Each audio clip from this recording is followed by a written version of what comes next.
போதைப் பொருள் பயன்படுத்தியதற்காக நடிகர் ஸ்ரீகாந்த் நுங்கம்பாக்கம் காவல்துறையினரால் கைது செய்யப்பட்டுள்ளார். சென்னை நுங்கம்பாக்கத்தில் செயல்பட்டு வரும் தனியார் பார் ஒன்றில் கடந்த சில நாட்களுக்கு முன்பு அடிதடி தகராறில் ஈடுபட்டு சிலரை நுங்கம்பாக்கம் போலீசார் கைது செய்தனர்.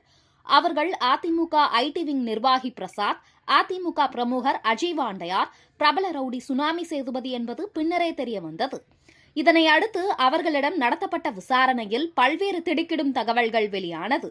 அதிமுக ஐடி விங் நிர்வாகியான பிரசாத் அரசு வேலை வாங்கி தருவதாக பலரிடம் பண மோசடியில் ஈடுபட்டிருப்பதும், நுங்கம்பாக்கம், மயிலாப்பூர் காவல் நிலையங்களில் பல்வேறு வழக்குகள் நிலுவையில் இருப்பதும் தெரியவந்தது.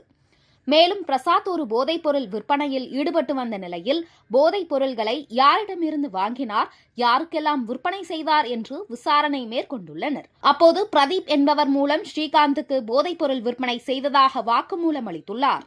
அதன் பேரில் நடிகர் ஸ்ரீகாந்திடம் இன்று காலை துணை கமிஷனர் ஜெயச்சந்திரன் 2 மணி நேரத்திற்கும் மேலாக விசாரணை நடத்தியதைத் தொடர்ந்து மருத்துவ பரிசோதனைகள் செய்யப்பட்டது. அதில் அவர் கொக்கைன் பயன்படுத்தி இருப்பது உறுதி செய்யப்பட்டிருப்பதால் ஆதாரங்களின் அடிப்படையில் ஸ்ரீகாந்த் கைது செய்யப்பட்டுள்ளார்.